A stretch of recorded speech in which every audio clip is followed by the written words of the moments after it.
Hey friends, my name is Megan and welcome to episode 49 of A Naughty Mess Knitting Podcast.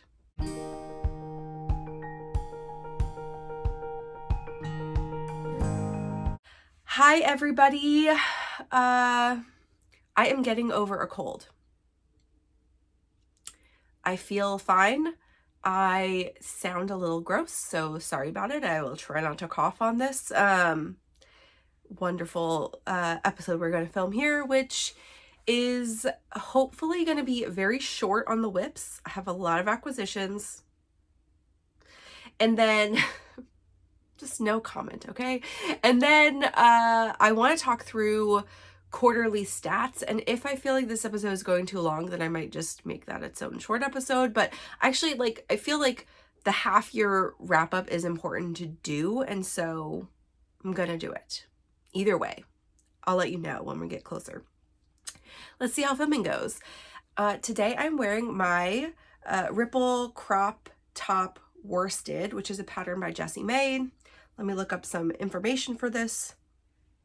I finished this back in February, and it is bottom up V-neck ribbed tee.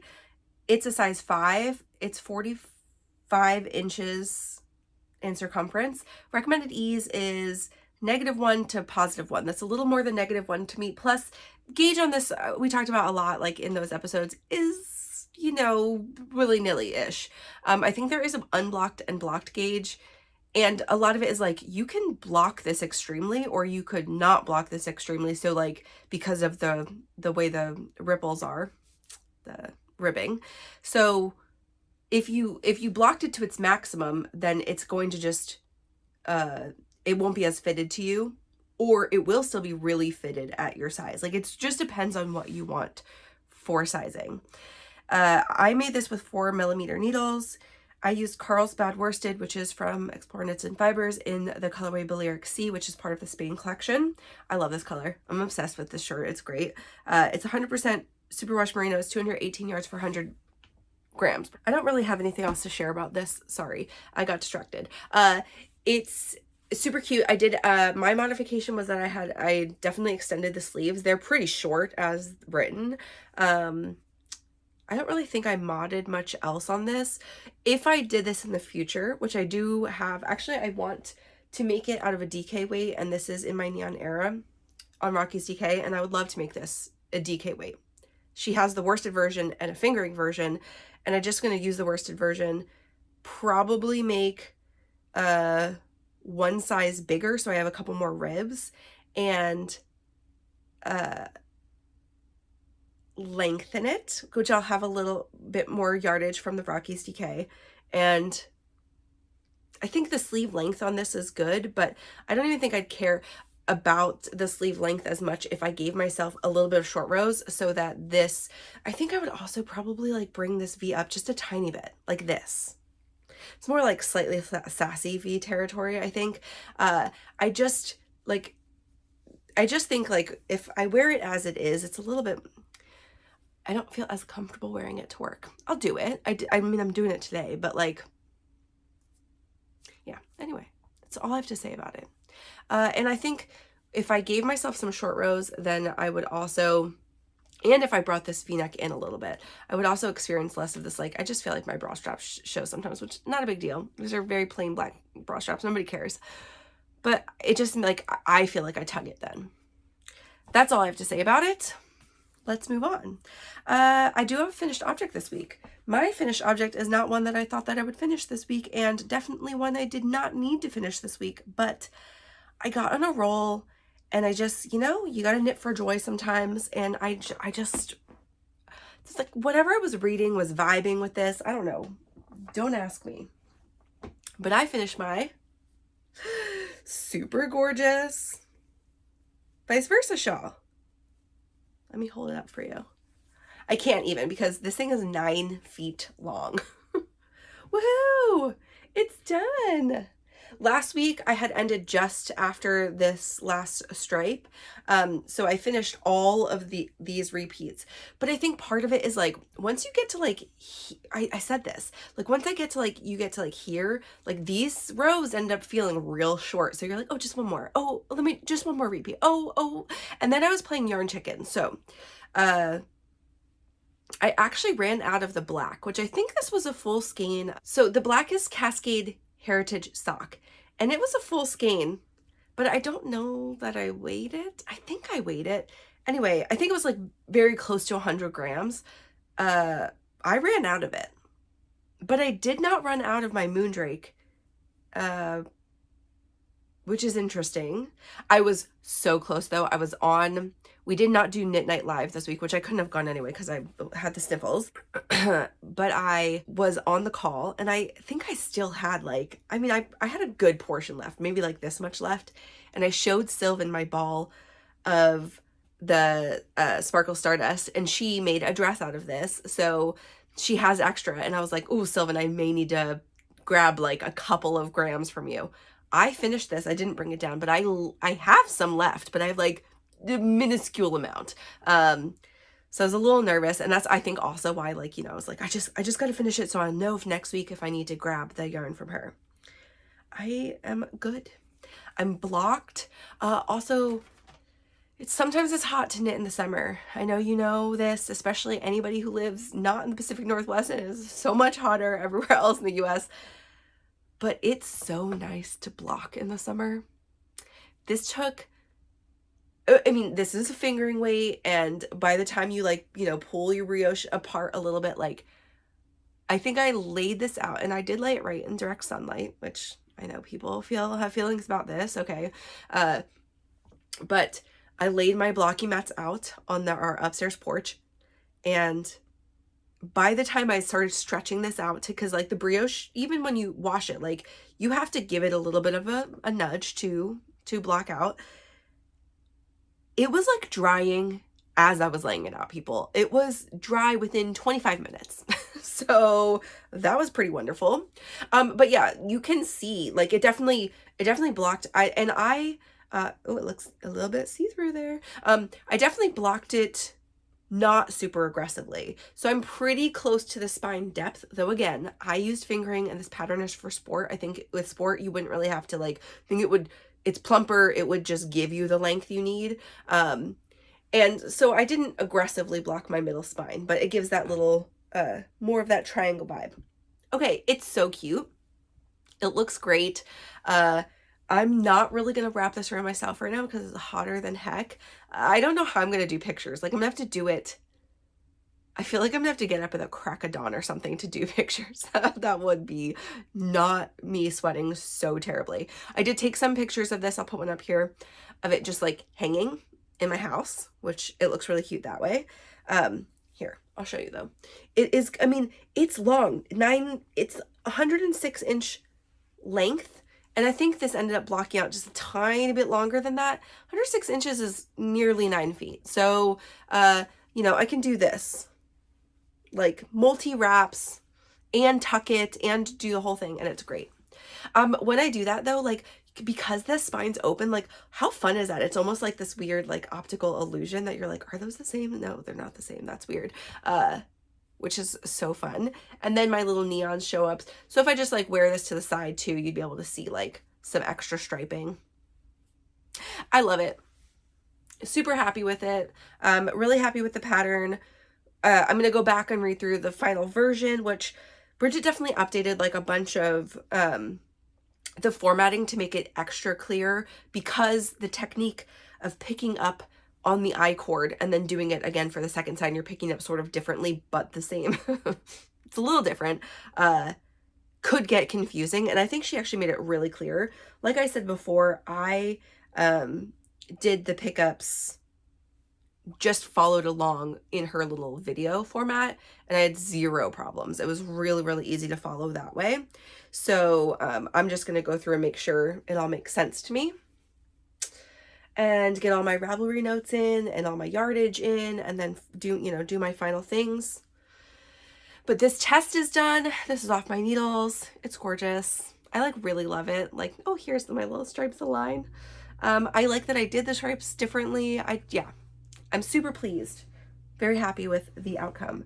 And I'll definitely wear that like a ton in like the fall and winter because I can wrap it loosely or multi-wrap. It's not really depth-wise long enough, and it's too long for me to wear like a shawl.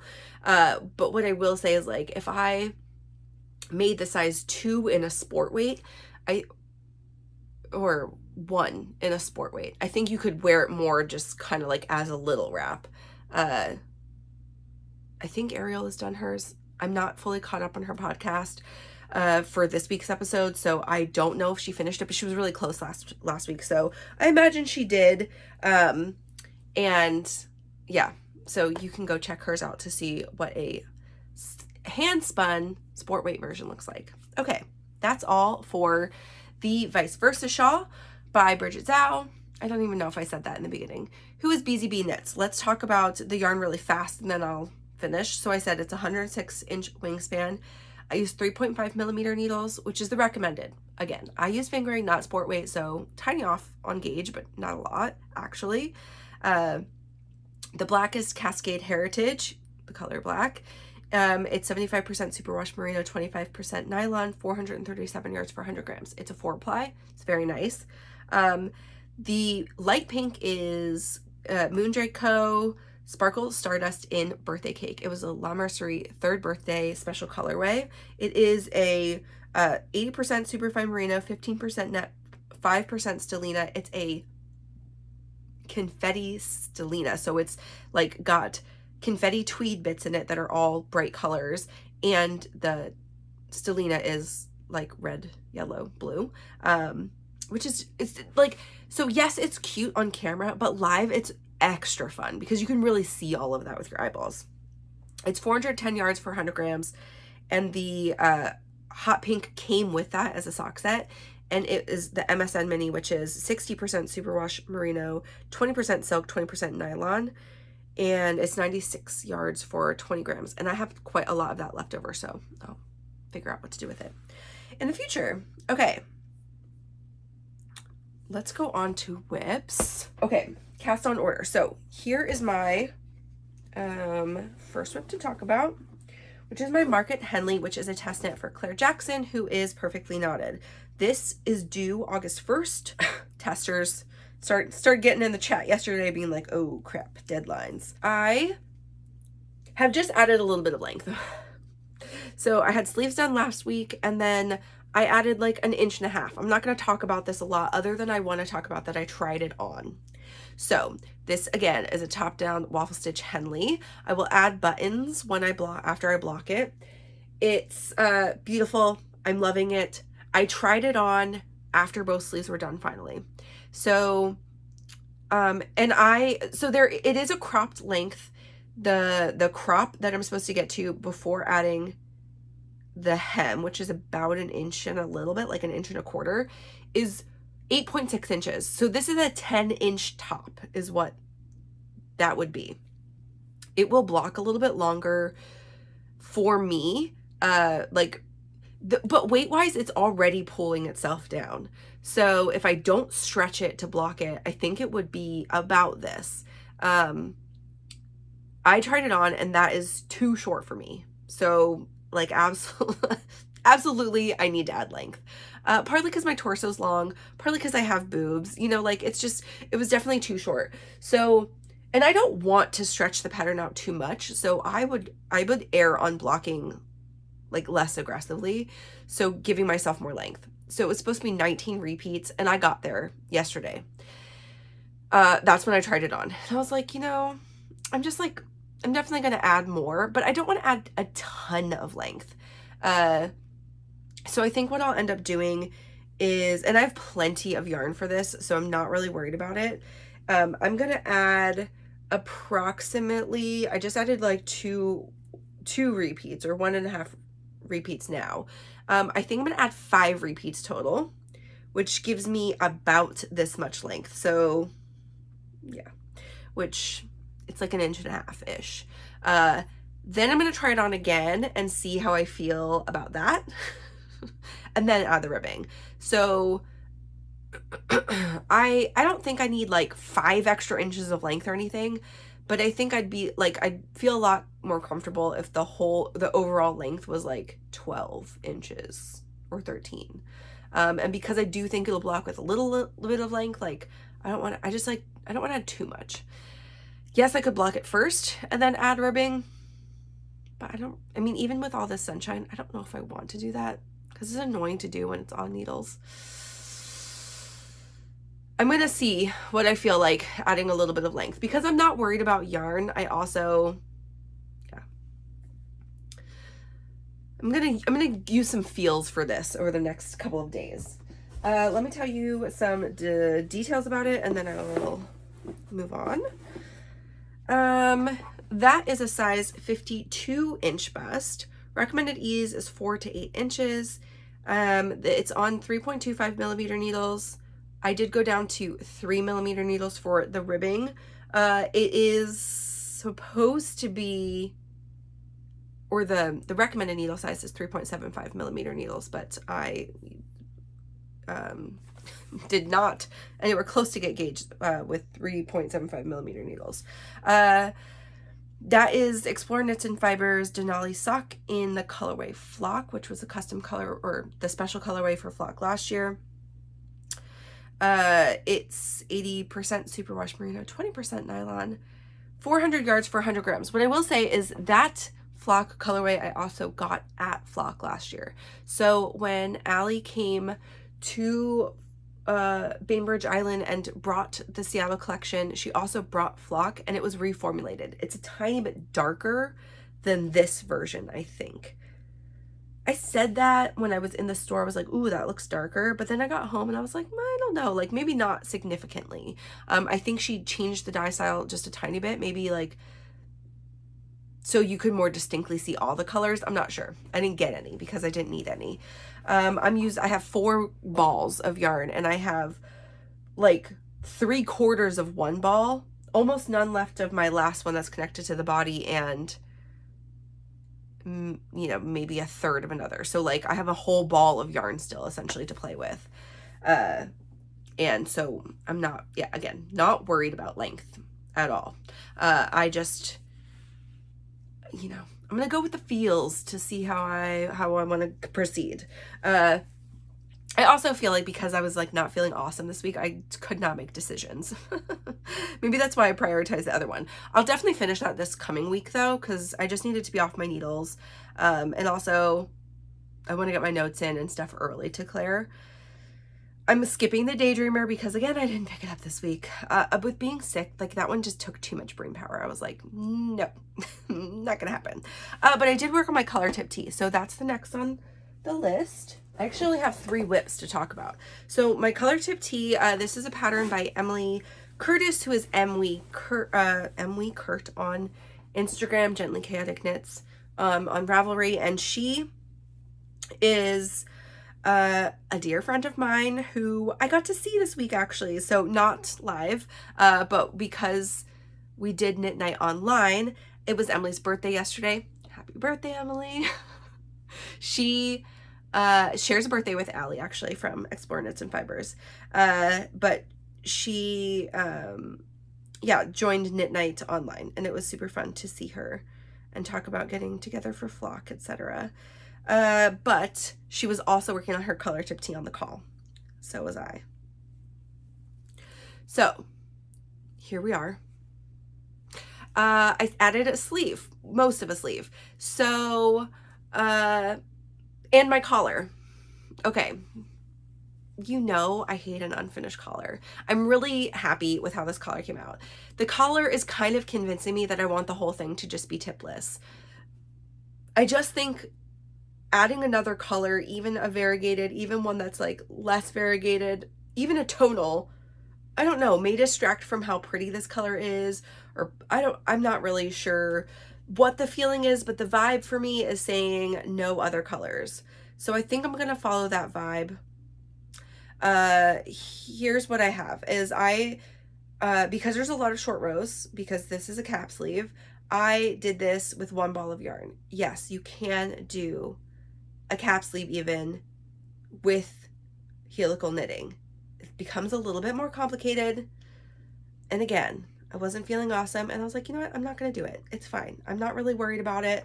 The ball of yarn I picked up was also a new ball of yarn. It's a little bit darker, and you know what? I don't care. So I'm going to use that same ball of yarn for this sleeve, and I am going to just finish this sleeve out entirely. I like where the length is right now, and I knew that because actually I tried it on last night once I finished the collar, and it's at a good place for me to add the ribbing now. So I may add like 3 more rows and then do ribbing, because this one does sit really, like, it sits super, you know, in my armpit, like, is where this, you know, this sits. So it's shorter than this sleeve. I was like, okay, because like the twisted, it's an all twisted rib knit, and you don't change needle size or anything. It's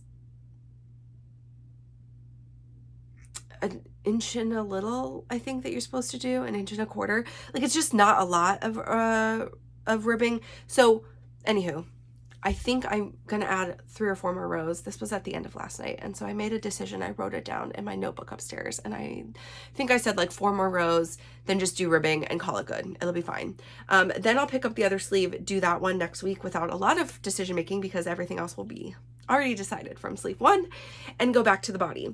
I did add, because I was doing this like while I was editing, I think, you know, I added like an inch to the body. Trying it on with the sleeve though gave me a really good perspective where it is for the body, so I know approximately how much length I do want to add still. And that's where I am. I'm very glad. The color looks great. Also, having the color done really gave me a good idea of like where this is sitting neckline wise, and it is giving me that extra scoop that I wanted, but it's not super deep. So I feel very pleased about my decision and the changes to just, you know, moving my neckline increases down, like those rows that I did. Overall, really happy. The fit is really nice, even though I was kind of worried, because I was like, it does look like it's extra little itty bitty, but it's sitting really nicely on my shoulders, and like the sleeves are exactly where I expected them to be. I don't expect this to grow very much with blocking, so I'm overall very happy. Let's talk about sizing. That is a size, so I'm knitting the stitch counts of a size 6, which is a 52-inch bust. The recommended ease is 4 inches, which would be kind of the closest one for me. This is going to end up being like just under size 5 dimensions though, I think. So, I mean, it's made up dimensions because my gauge is off, and I knew that going into the project, and that's why I decided to do slightly larger size stitch counts. Which really is almost torturous, right? Because I'm just like knitting more stitches than I need to, but I have to do it because that's the fabric I wanted. I'm using 3.25 millimeter needles, like I said, throughout with no changes.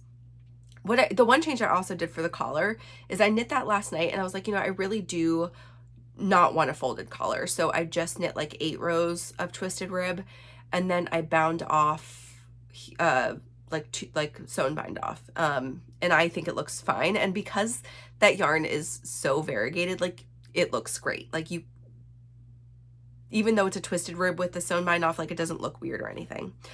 That yarn is Junie and Sai in their fingering weight base in the colorway Learning to Fly, which I got at Flock last year. And it's 75% superwash merino, 25% nylon, 462 yards, 400 grams. It's 4-ply, and I love the color so much. I will say it is a little bit hardier of a yarn. Like, it's not quite as soft as some other, you know, similar blends like that, but I think it'll soften up when I wash it, especially because I will use wool wash on that one. Okay, along to my last whip to talk about this week. We're skipping Ever After because, again, I put that to the side for a few weeks. I told you that last week. And I did work on my tessellate pullover, but like, you guys, like 3 rows. So I didn't bring it down because it's not exciting to see. I will bring it down next week. I'll put some more time into it this coming week. But this is my other sample right now. This is the Elton Pullover, and I did the most work on this week, really. You know, I did a little bit of my, my market. Henley, I did that sleeve, but again, that's not like a lot of knitting. My knitting time was the Versa Shawl and this Elton Pullover. So this is a pattern by Joji Locatelli. I don't have any yarn attached to it right now because I finished the body. This is a sample for La Mercerie. This is a shop special colorway called Autumn Hydrangea by La Bien Amy in their special shop base for La Bien Amy called Twisted Merino. Let me just give you the details about the size and stuff right now. So this is a size 4. It's a 56-inch bust. This is, though, supposed to have 16 inches of positive ease. It's a really oversized drop shoulder thing because like the sleeves are not very long and they're smallish circumference because they hit further down your arm. Anyway, I'm making it with 3.5 millimeter needles for the body, which is what's recommended. The Autumn Hydrangea is 75% merino, 25% nylon, 2-ply, 465 yards for 100 grams.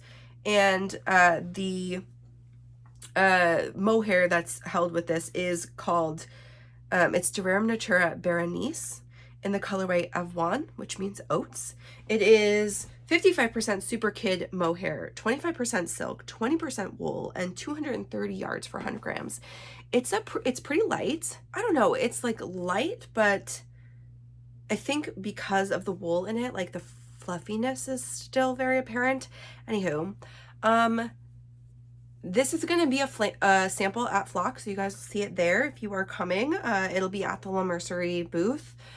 Though I killed it this week. I like knitting stripes. I really do. I find them very enjoyable. And a 4-row repeat for stripes, especially once you're in the round, is awesome. So here's where I was last week. I had just joined the body and done like a couple of repeats, and so I did the rest of it. This is kind of a long, it's a tunicky shirt. Like, it's definitely pretty long, it's super wide, which I mean, I think makes it probably pretty wearable. So I did not go in and do collars or sleeves.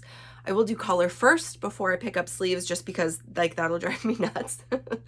And then the sleeves, which again, like I think this is kind of, for a 56-inch bust something, this looks like a little itty bitty armhole.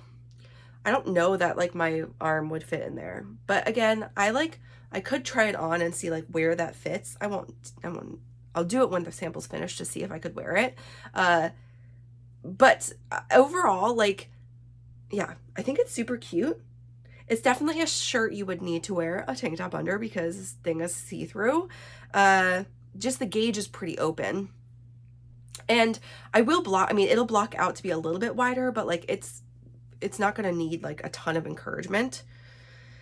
And yeah, so I'm gonna pick up sleeves probably tonight. I'll pick up one and just see if I can get a few, again, small circumference stripes in the round. I'm gonna be so excited. It's gonna be so fun.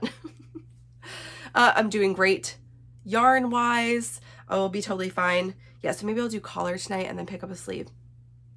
That sounds like a good plan. I did finish up my ball of yarn for, I think it was like maybe just like 2 stripes before the end. No, it was in the last stripe. I finished out the first ball of the merino twist. So it's kind of a lot that you get out of that because it's this whole shoulder panel too. Anywho, this is the Elton Pullover, and I am excited for getting this back to La Mercerie. I think it's a really pretty knit, and it's also like, it's kind of a fun thing to see, like for color picking wise too. Like you could pick other colors for this, but just to see like how those small stripes play together. So and the ribbing is just a 1x1 rib, and I think it'll block out pretty nicely. Like it didn't pull in a ton, and you go down to needle size, but you know, I think like I won't have to block it much to keep it like the same length as everything else, or the same width. Okay, so that's all for knitting whips. Let's talk through my progress on Tour de Fleece, or just on my spinning.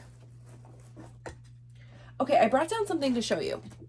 So I was working on this green last week, and I did finish. So this is all 6 ounces. what I wanted to show you is I had to spin this on 2 bobbins. So I kind of just like finished up as much as I felt like I could fit on the 4 ounce, like of about 4 ounces. I had 2 sections left to spin, and I did those on a separate bobbin. And then I rewound them back onto a single bobbin.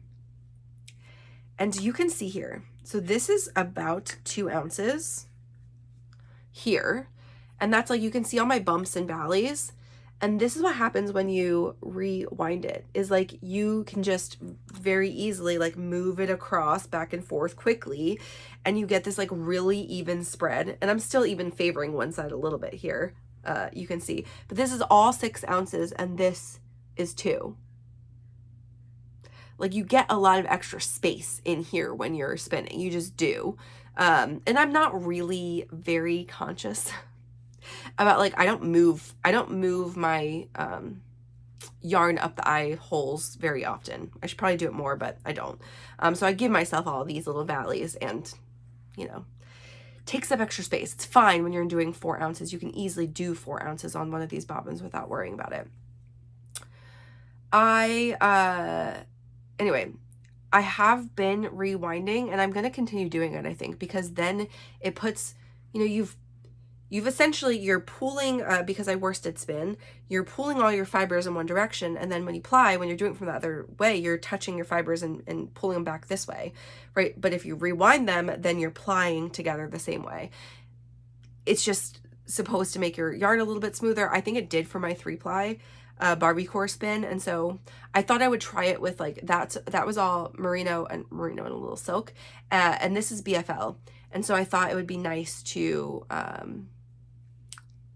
see the difference. I forgot to bring the things down again, but I'm pretty sure this is called Fat Cat Knits, and it's BFL, and this one is called Wizard Island, and this one is called, I forget. I'll put them in the description below, but yeah, so I'm gonna combo spin these together. What I did decide, because it was like purple on both ends, it sort of looked like they had been like just in like a U in the pan, and that's how the dies are, that I decided to just do 4 plies, spin them end to end, and then put them together, and we'll see how it goes for the combo spin. I'll have extra of this, and so part of the spin will just be just these 2 together. And maybe, I mean, like, I might just keep that as like, as soon as these are done, pull them off, and then I'll have to like wind this into a ball, and then pull, center pull and outside pull. And like, I might just keep that as like a separate little 2 ounce, it'll be about 2 ounces, like little itty bitty guy, just like, you know, like this one, just have a little mini skein for something, who knows what. Anywho, that's that. But what I brought down was, this is the BFL, and I think like, if you're not a spinner, maybe you don't care about this, but I think it's like really interesting. So this is my, I still haven't spun it, this is my Shanico sample from YarnJam. That is actually, I have an exciting thing to show you this week from YarnJam, but this is the Shanico. So this is a cross-breeded sheep that is Rambouillet and Merino. So this is what it just comes like from her in a braid. And this is my sample that she just like sent me to spin. And you can just see, like, I haven't done anything to prep this. I just pulled this out of the little baggie. It's just super plump. Okay. I did split this, so this is not a full part of a braid. But this is the BFL. And there's just something about this that you can see, like, it's so much more condensed. But even if I have to pre-draft this because it's too sticky. I can't like possibly spin just from this. And you can see, like, I need to apply pressure to pull this apart to give myself even a semblance. And this is how I've been pre-prepping this, is like really the whole braid just going down little by little to pull out some. And so then you see I like am giving myself some air that way. And it takes effort. I mean, it doesn't take me very long to do that, but like that's what I need to do to give myself like a kind of airy thing. I don't think I'll need to pre-draft this at all. I might do it, but even if I just pull off a piece of this, like you can see there's already just air in there. So when you're spinning, you can just start like pull a little bit and it just will pull apart really, really easily. So with the tweed, I didn't pre-draft. I think I did one, and then I was like, let me try it without pre-drafting. And I really didn't feel like I needed to. So it's just like, it's intensely different feeling, spinning different fibers. So let's talk about acquisitions. I'm going to do yarn first, and I am going to post this on Instagram too, because I just didn't do it yet. But the day I sent, I think I said this, oh no, I don't know if I said this last week. The day I sent my sample out in the mail, I got an email that said my yarn was finally coming to me for The Mask Made Me Cry. Okay, so I made that beautiful Sheep Camp sample for Jess at Witchfire Fibers, and it was out of one of the things I'll show you. But it was out of these two colors, right? These two beautiful, bright colors. This is my order. And like, it's mostly these two colors, like just the darkest of all of the things that she made. It's like, give me the dark ones. This is my soul. No, so let's talk through what I bought. I bought one single skein of this classic Surrey, okay, so this is a slightly different Surrey base, which is why I wanted to get it. It's 53% baby alpaca, 34% silk, 13% cashmere. And she was like, it feels amazing. And I was like, it does.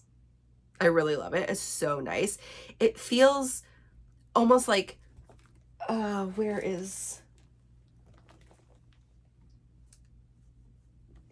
it's almost got the same feeling as the truffle cashmere, which is wool and cashmere, but it looks lighter. It feels lighter.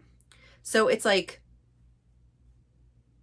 I don't know, the best parts of like a Surrey plus like a truffle, and truffle is kind of similar to like the Fua Fua from Moondrake. So anyway, I got a single skein of this because I wanted to try it.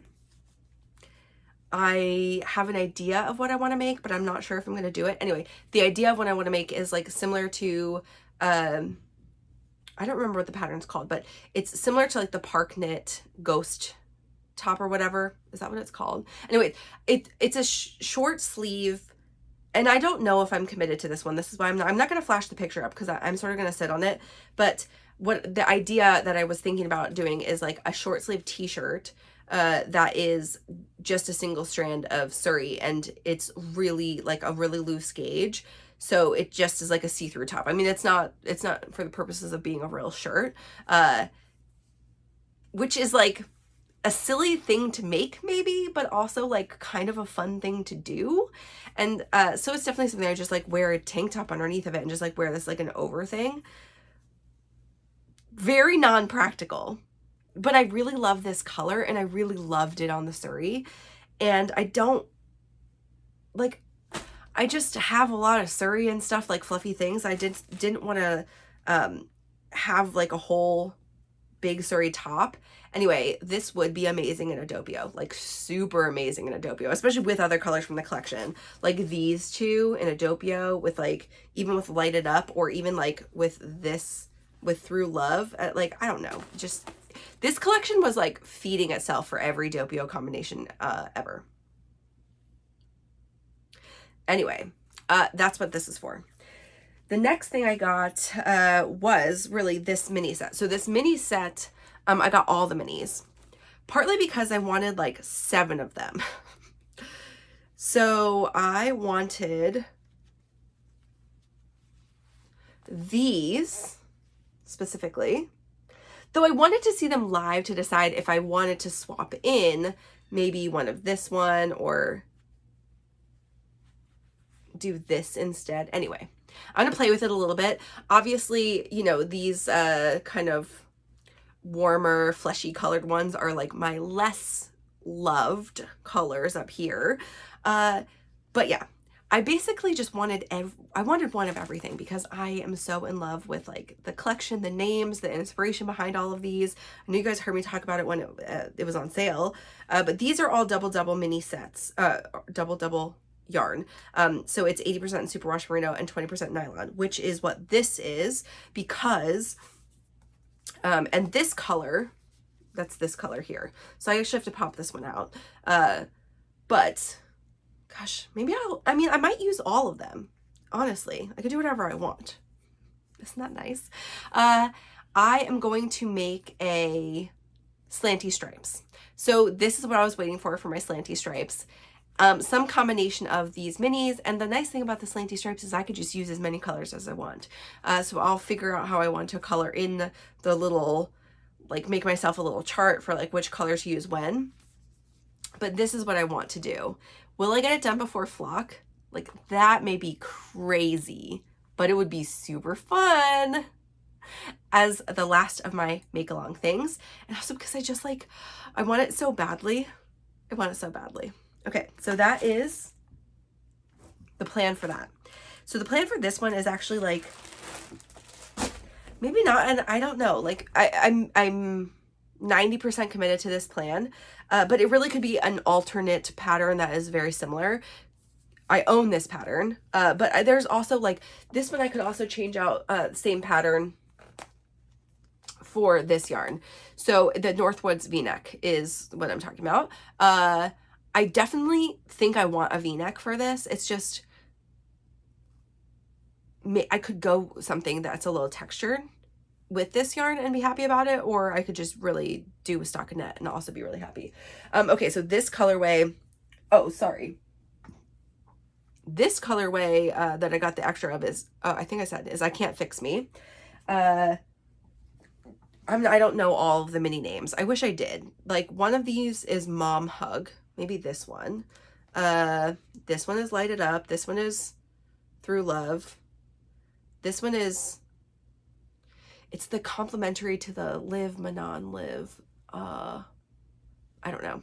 Anyway, you should still like, oh, by the way, Jess is doing her extras and oopsies this week. Maybe today, maybe tomorrow.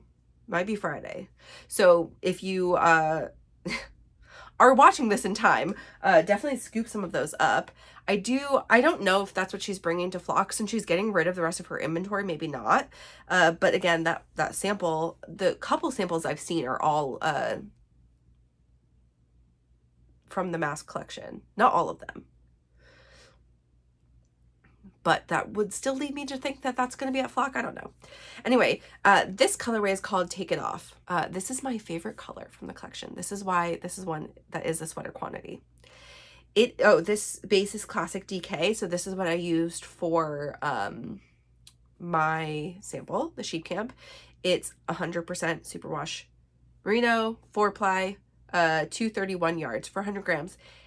And it's the speckles. So there's just these like coppery red speckles in here. When you get closer to the camera, it really lights up how much depth there is in this gray and purpley business.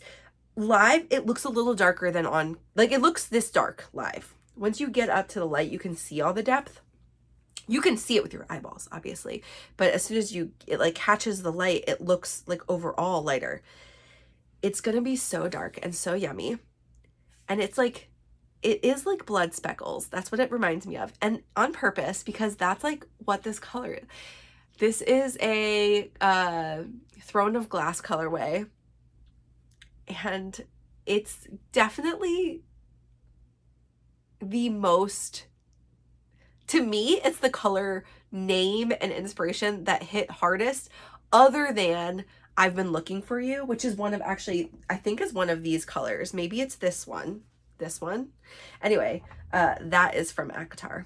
Anywho, I could just talk about this forever, but this is going to be a V-neck of some sort. I think the Northwoods, because I think I just want the color to sing by itself. The thing that I'm worried about is about not having texture is that, but these flecks in here will look amazing on the pearl side. Yeah, so now I'm a little bit torn, like thinking about that. No, I'm not going to knit it for at least until the fall. So I'll think about it and sleep on it. But it's definitely going to be a V-neck something, because that's just like the vibe I want to have from that. Okay. Let's talk about my other acquisition. And I only brought one of the braids in. So as we've talked about a couple of times, I brought it up, alluded to it, brought it up. Let's talk a little more about the podcaster collection from YarnJam. So Trisha reached out to several podcasters, and there are 5 of us that will be in this collection. She is going to have these up the beginning of September. She's already done some teaser photos on her Instagram. If you're not following her, please follow her, because you want to see all these colors. I know you do. They are going to be all on her Instagram, but she is doing a big amount of dyeing these colors on 2 bases for every color that will be available to buy immediately and then available for pre-order. She's got a big bumps of these, so she doesn't think she's going to run out very quickly, but she's also going to be taking these to her, the shows she's doing up and down the East Coast this fall. So if you see her at any of these fun fiber festivals, you'll see our colors there. Every podcaster's name and podcast name is on the back of their colorway, which I'll show you what the label looks like in a second. Plus there's a scannable QR code, which takes you directly to my channel, which is so fun. So it's a great way to get me a little bit of press release, and also all of us talking about her colors. I will have a coupon once this goes live for 15% off, not just my colorway, but any of the podcaster colors when you see them all and you want to buy them, because I know you want to buy them. My color is obviously just called A Naughty Mess. And are you ready for it? Drum roll, please. It's so good. Okay. Soak it in, everybody. There's no teal in this. Is everyone like shocked and surprised? Okay, yes. Let's talk about how we developed this color. So, as I said early on, Trisha reached out to me and just brought up this idea. And in that email, before anything was discussed, she said, this is what I'm thinking for colors, but let me know if you want to change anything. And she said she wanted to look at jewel tones and like deeply saturated things. So she did, and I said, that sounds great. So she did some mock-ups. I won't share all of the pictures of everything, but I got to see pictures, and I got to see them live. Like we did a video call, because it's nice to see like all the dimensions of it. She sent me pictures too, though, of the colors that were being developed. And there were definitely teals and greens in some of the colors. And one of them was very similar to this, but didn't have the blue.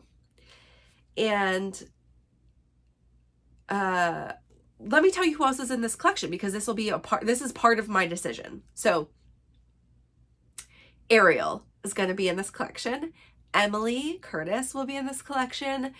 And then Marlene from Marlene, gosh, she changed her podcast name. I think Marlene Makes now, but I'll link all 4 of them below. And then Kaci from Young Folk Knits. And Kaci and Marlene, and even Ariel, have a little bit of greens in their colors. So I won't show pictures. I decided though, when I had asked Trisha, like I didn't see them before, but we talked through sort of what everyone else's color profiles were going to be. And I just decided I didn't want all of her colors to have green in them in case somebody like hates the color green. Like what? I mean, that could be a thing, and you've got to give people options.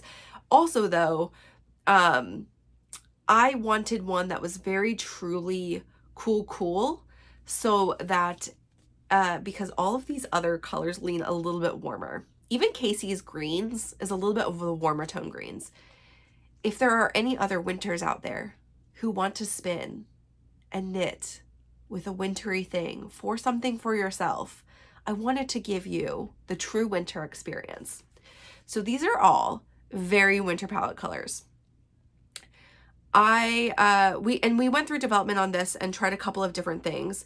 One with being like a more royally blue in here instead of just this, like, instead of more of the cyan color, and ended up being this. This is almost giving me like Galaxy Girl vibes, right? Which is not really a Megan vibe, but these cool colors, like, it's gonna make the best thing ever. And yes, obviously, this had some influence, right? Like, this does. How much does this not fit in right here?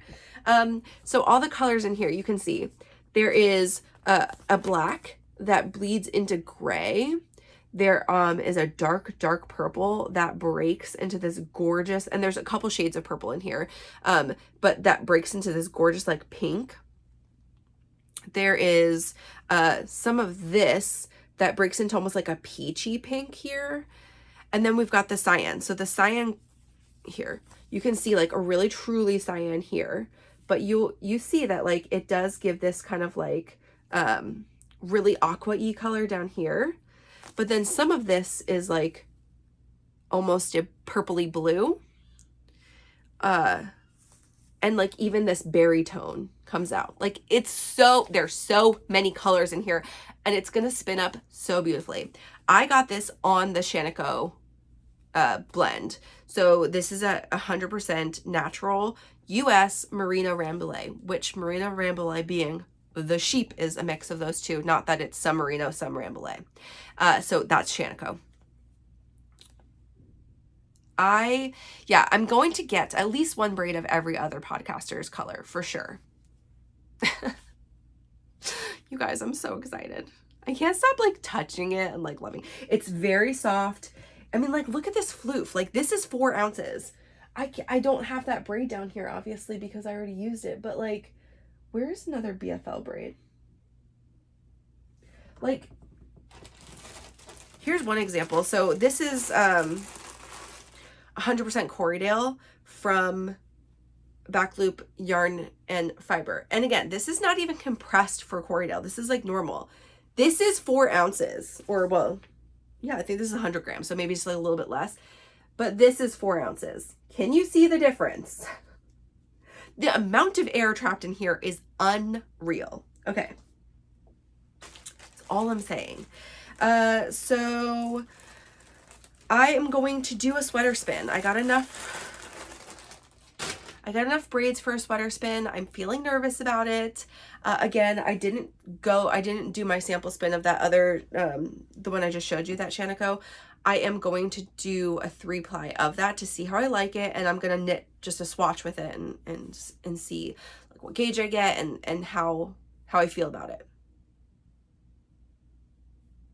That's what I'm telling you. And take a lot of photos so I kind of have a control card to go from there and make changes. Like, if I make it, do a swatch, and I'm like, oh, I don't like that as a 3-ply, then I'm gonna just have to use a little bit and do a control like 2-ply card for myself and then spin it. I'm gonna do the control, like the 3-ply Shanico, next as my next spin once I'm done the blues and greens.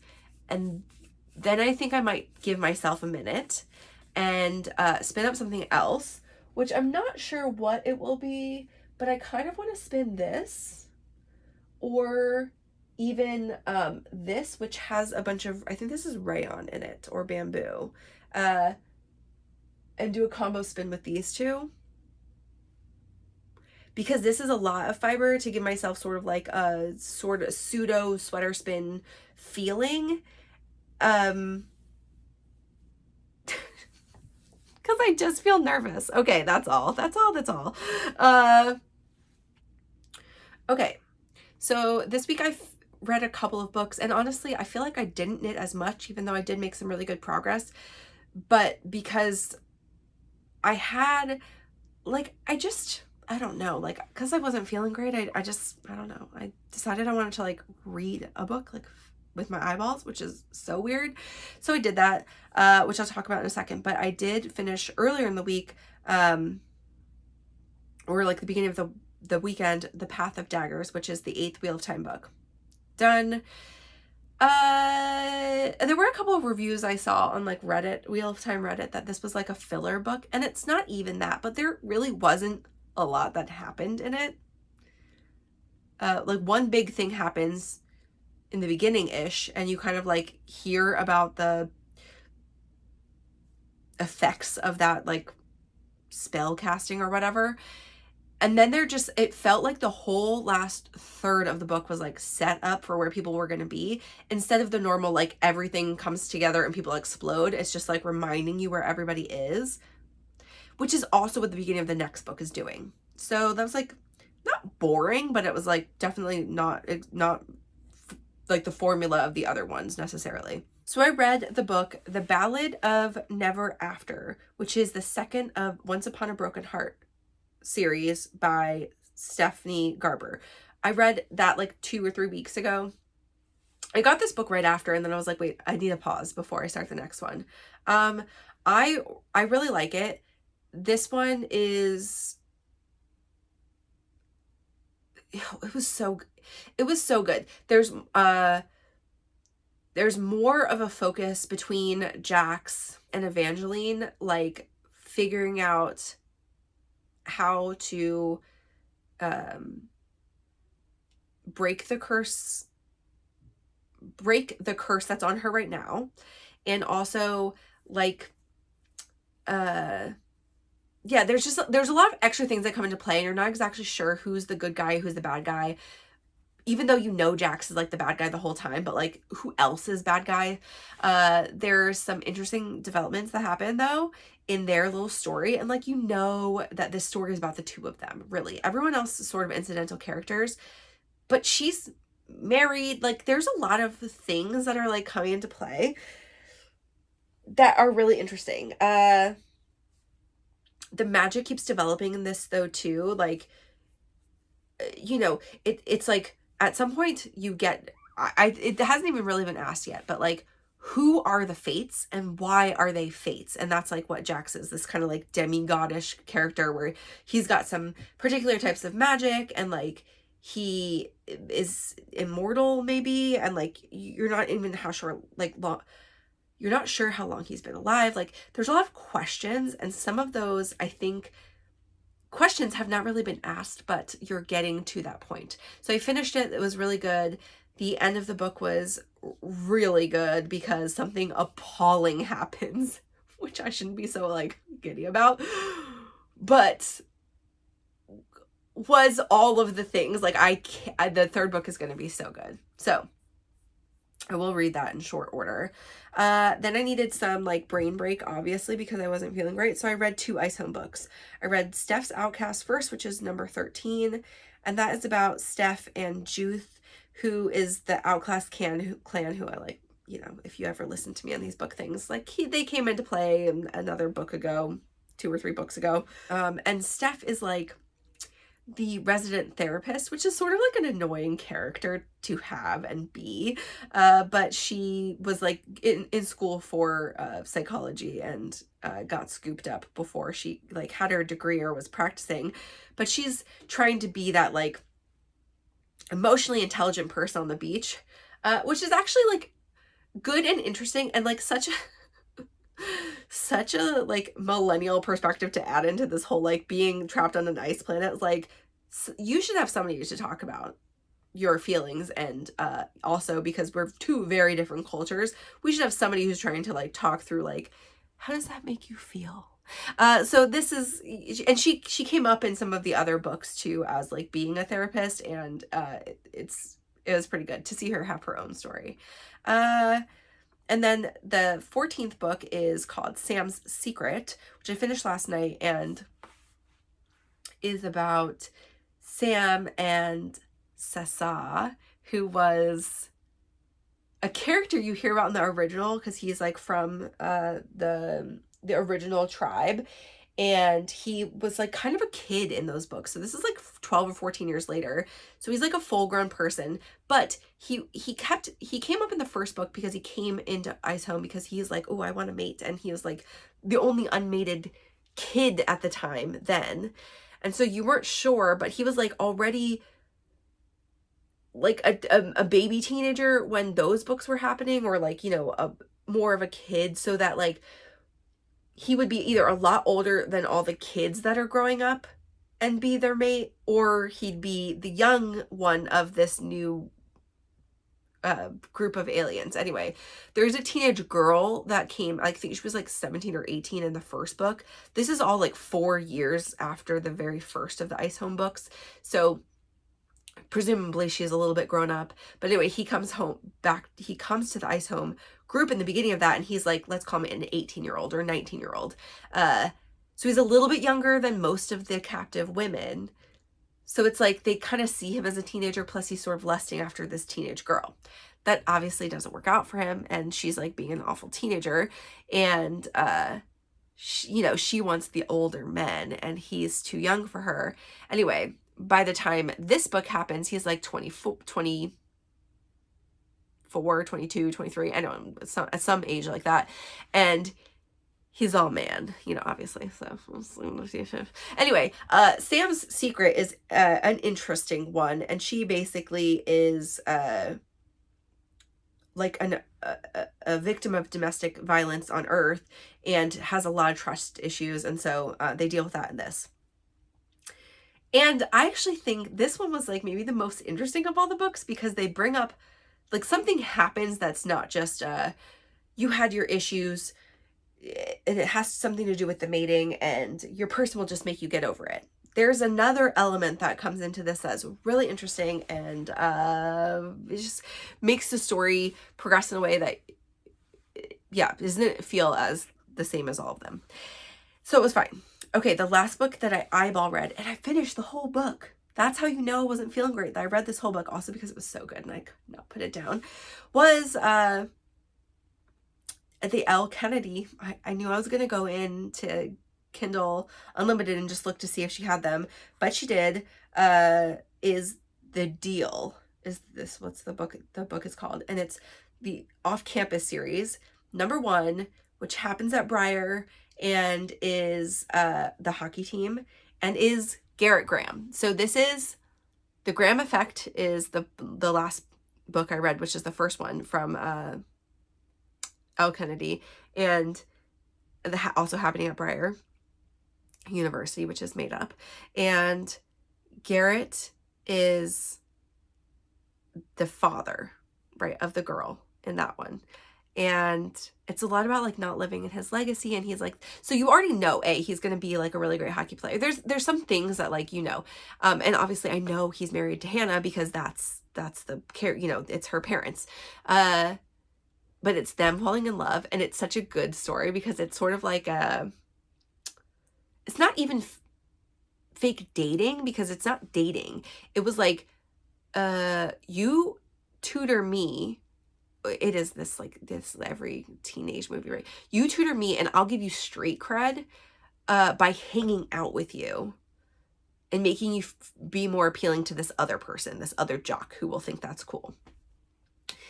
And but Hannah's got some issues to get over too, and she asks Garrett for help, and there is just, it's cute. I really love them. And there is this thing about these Elle Kennedy books that I love, that it was an unexpected thing for them to have an issue. That's so good. Resolved so well. I loved it. Go read these books. Okay, let's talk through some stats. So it's the end of quarter. Let's first talk through a couple of numbers, and then I'll do my super speed through of quarter 2 so we can catch up on my color in. But let's go through a couple things in my knitwear tracker first. So I've resolved that this may just be like a tiny bit long of an episode, but we'll be fine. So the knitwear tracker, first of all. Okay, so some things to note. And I'll like put some of these charts up, but maybe not all of them. So I'll just like talk through a couple really briefly. So overall, my wears in the first half of the year, 89 in Q1, 76 in Q2. Remember, If I change during the day, I count it as a second wear, so I can just see how much I'm putting on some of these things. I track where I'm wearing them, like work, out and about, knit night, podcast only, that kind of thing. And I track what I'm wearing so I can see the most wears. So those are just, that's the overall number, which is really good for the first half of the year. And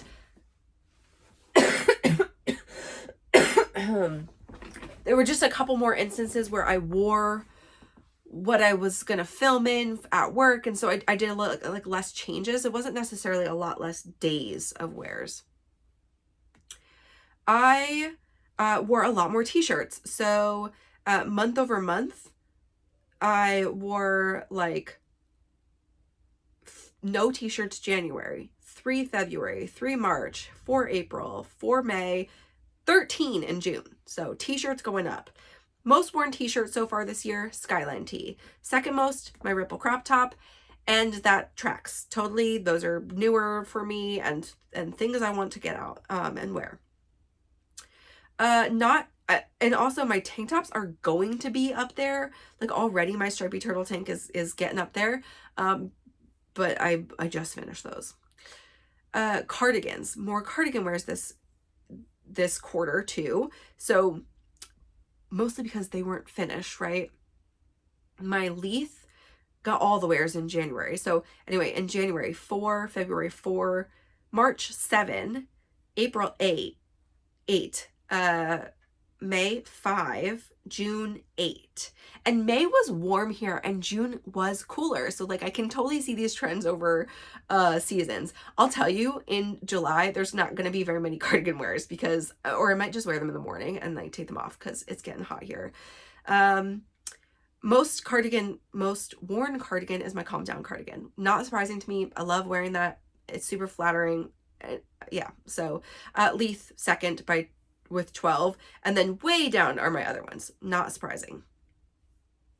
Sweaters, and this chart is the opposite. So it's going like January 29, 22 February, 17 March. We're in a downward slope here. 15 April, 17 in May, which not surprising. Also because of what the ones I picked to wear, which were like a lot of my lighter ones, and then 10 in June. So yeah, it's not crazy, this trend line. This is what we expect to see in the summer. And then my most worn so far, and this is only through Q2, so no July in here, is my Doppio and my Superlative with 12 each, my Ashling with 11 wears, my Duotone, and my Ali's Light with 10 each. So those are my top 5, and we'll just keep it there. And then and I have an overall wears by month, but my place mostly work. So the trend line doesn't even like track for this. 91 of my overall wears are work. Yes. And that doesn't even count. I have some of these categories are work and knit night, work out, work with podcast. So overall, like work in total is over 100 of my wears, which totally tracks and makes sense because that's what I do the most often. And if I am just home on the weekends, you guys, I'm not wearing knitwear because I got a baby. So that's my knitwear stats. It's been really fun to track that, and I don't find it stressful because again, I'm tracking this in Monday.com, which is a project management tool I use for myself at work, and like our company uses, and I have my like just regular to-dos in there. So the first thing I do in the morning is just like put what I'm wearing. Like it's not stressful to me to do that. Let's talk through some stats for projects now. And I'll make this also pretty brief. I think the more interesting thing, I have 2 that I thought were interesting. Finishes by month and then starts by month, which I didn't even have on here. I like newly put this on here. Let's go starts first. So I had a couple of projects that are on my board that were started in 2023, so I'll ignore those. But starts by month for 2024, I started 4 projects in January, 6 in February, 4 in March, 5 in April, 3 in May. So those are all like pretty normal numbers. 9 in June. Yeah, I got a little bit cast on happy.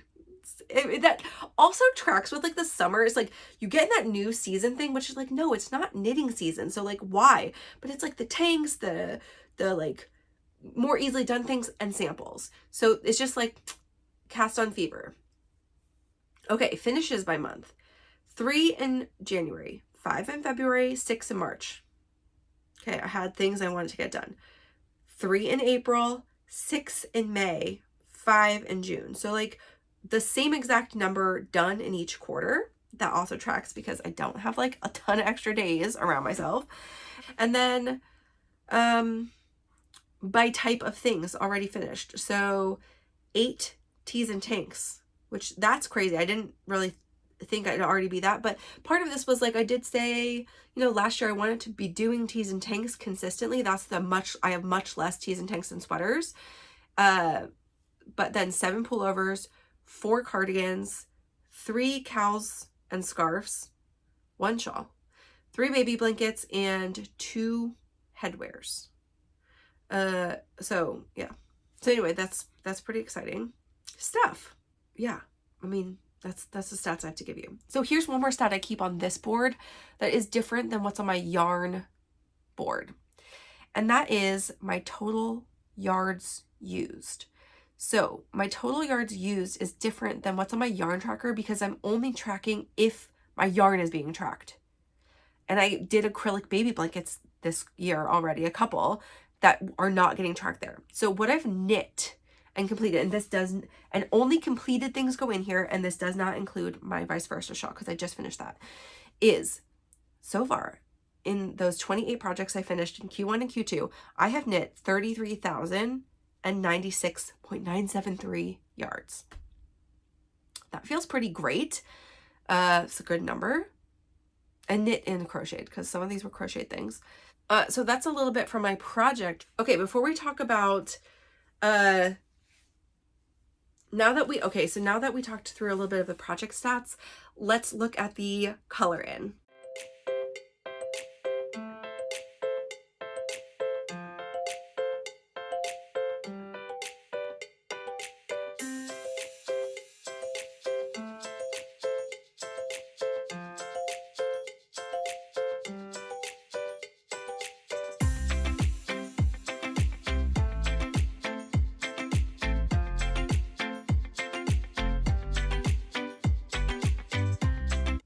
So I obviously sped that up a lot, and hopefully that was fun to watch and not too long. I didn't put it in yet, so I don't know exactly how long it's going to be, but yeah, that was fun. One thing I didn't talk about yet at all in the podcast is that I did color in my Pillars of Simplicity, which was the like one hibernating project I had that I was like going to finish. And I talked about it last year in my like, do I frog it or keep it episode. And I decided I was going to keep that one and I was going to finish it. And it was just too short. It was a test I had done and I sort of ran out of yarn and it was fine, but it was really cropped. And I was just not going to wear it like that. So I wanted to add length. I tried it on again and it was really cropped. So I would have to do like quite a wide band of another color. But I also, when I tried it on, and this could have also been a little bit because I wasn't like, I don't know, it was late. Who knows? But I don't like that color on me. And I didn't really realize that. And I have some knits that are similar-ish colors, but I think there's like a little bit more green to that tealy color. And it's like, it's how soft it is. It's almost like, it's like a pastel teal, right? And, but like leaning a little sagier. And that's just not a great color on me. And I was trying to convince myself to keep it. And you know what? I frogged it. I put it on my Nitty Naughty. I wound it off and I washed it and dried it. And so it's all back to its original-ish form. And I actually decided, I talked to Mike about this because I was talking about something. It's a really similar color to the green that's in here actually. And so I had them next to each other and I told Mike, I was like, I think I'm going to make a cardigan for the baby or a pullover for her with like a little bit of color work with this and that yarn. And so that is what I think I'm gonna do. And yeah, It is no more. I did not put that yarn back into my tracker. I probably will, but maybe I'll do it for Q3. So it's not in these numbers right now. But I did color it in because I'm just telling you why I colored that in. You're like, I never saw that. Because it's dead to me now. And that's okay. Let's talk about what is left in my yarn library. So, overall, my total yards available in the library is 311,000 yards. And considering I'm going to buy stuff at Flock, because I know myself, I didn't put in all this yarn yet from, that I just acquired from Witchfire Fibers. My Paisley Knits order is in the mail from the summer collection. I have a couple of Christmas boxes coming. Like, you guys, I'm not going to be stash negative. Unless I, like, get rid of a bunch of yarn this soonish, I just won't be. Which, to be honest, there's a little bit of stuff in here, especially my, like, worsted that is, like, tans and browns that I could probably stand to get rid of, and I would feel good about that. Anyway, other than that, though, like, I don't want to get rid of this stuff. I like the things I have. I have projects I'm going to make. None of my, like, dyer stats have changed, like, dramatically. Like, some other dyers that I didn't have in stash or whatever, they're, like, they've gone up a little bit, but, like, it's not dramatic. But if we go through some yards used, etc. So in my stash yarn, like from the library, I have used 27,000 yards. So about 6,000 yards or so have been for baby blankets or things that are just not in stash. I've acquired 51,000 yards of yarn. Yeah, I don't have anything to tell you about yes or no, or that's good or bad. That's how much I've acquired. I definitely have not only acquired less, but like spent a whole lot less on yarn than I did last year. Obviously I put aside budget that I'm going to use at Flock, and I will not feel bad about that. And I'm going to buy as much of whatever I want. We'll talk about Flock buying probably next week, actually. But my grams used from the tracker is 9,000. So we're just under, that all tracks for numbers and stuff. And that is what I have to share about some stats. So definitely, learning some habits and things about, buying, purchasing, getting yarn, using yarn. I am using more yarn than I thought that I would in a year, because I've never tracked that stat before. Bringing in what I thought I might, but actually a little bit less than I thought I might. And when we talk about Flock plans, you'll see like I can be influenced in the moment. But I think I'm going to be a little bit fiber heavy, so it won't be as much on this. The other thing that wouldn't have been in the yarn tracker is, I have a great way to do this still. My fiber tracking. I need to come up with a board that will work for me for fiber tracking, but essentially when I get fiber and then make yarn and then use that yarn, it's not going into my yarn used tracker, even though it really is space on here, etc. that would be useful to track. But I haven't been doing that. So what else do I have to share? Oh, I got a question I totally forgot to answer last week. Somebody asked me, how do I find sample knits? That's a great question. So obviously I didn't talk about this in my test knitting video, but there's not a great place to say like go here to find sample knits. Unlike there's Yarn Pond for tests, there's Instagram for samples, which yes, that is where I find most of my sample knits is Instagram. But I do find that sample knits is a big trust relationship. As you guys heard in my my video last year, my wrap-up video, I did samples for a dyer who never paid me for them. Break of trust, right? Like this is, it was a lot of time for me to do, and I just got nothing out of it. I sent the yarn back. I didn't get anything from that. I won't sample for someone who I don't already have some sort of communication relationship with. So, And so this isn't going to work for everybody, especially if you're like really shy. But I've, you know, I slid into the DMs. That's what I did is, for the dyers that I now have sampled for, I asked early about them. I asked outside of the application. And I have a lot of pictures of my finished objects on my Instagram. So that's really helpful because they want to make sure that you can knit, because they're not only giving you trust that you could read a pattern, etc., but they're getting that knit object back and they want it to look nice to show the public. Like that's influencing other people to buy their yarn to make the thing. So it really needs to be top notch. Sample knitting is not for everybody. Again, it's deadline. Usually there's pretty strong deadlines. They're not even often as generous as testing deadlines. I won't say yes if it's like 2 weeks to get something, just like I can't do that.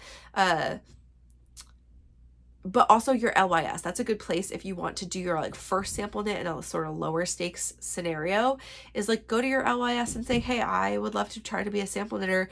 If you ever need in the future, just like, can you reach out to me?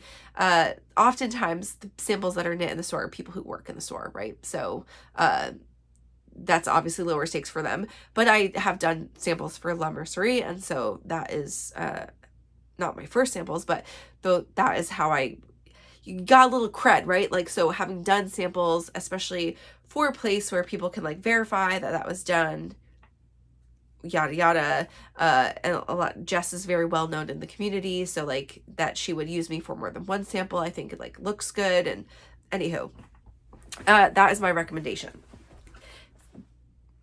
Is just like, go to dyers you really like, reach out to them, let them know that you'd be open to doing samples, even if they don't have a sample call, right? Just get your name out there.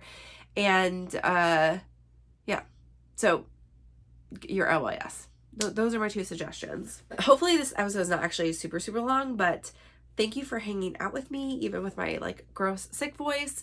And I will start with some flock content next week. So again, my hangout is on Sunday. It is on Sunday. It's Sunday at 1 p.m. Pacific. So if you want to come hang out with us, we will be chatting, all knitting things, just talking about, we were just hanging out, talking about all kinds of things. We'll probably be chatting a little bit about flock this time, just making some meetup plans, etc. But the flock content will start next week.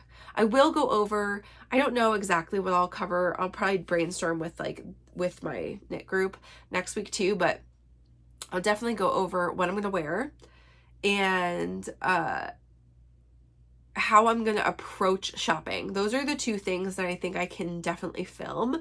And then I'll obviously be sharing like some of my like friend group plans and some other things. And I might vlog a little bit like during us going, like how we're doing a day. I'm not great about filming or even taking pictures like out and about in public.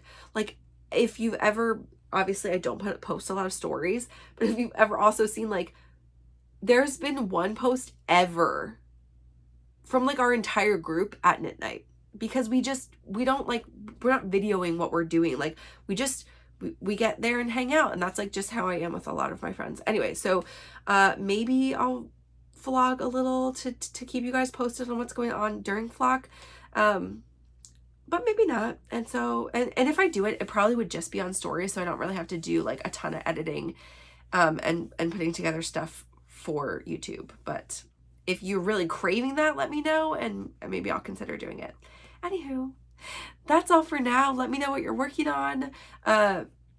If you have flock buying plans of your own, like let me know what those are. Is there anyone you're really particularly excited to see there? And tell me if you thought that the stats were interesting, or like what other knitting goals. I will say I'm not really reevaluating any of my knitting goals right now. So obviously I'm not going to make it through my Make 12. Like, let's be real, people. I've made 3 of them. I can't even get myself to cast on the 4th one right now. I'll maybe make 3 more. Getting 6 out of 12 would be great. If I could get over 6 out of 12, I would be ecstatic. But we'll see.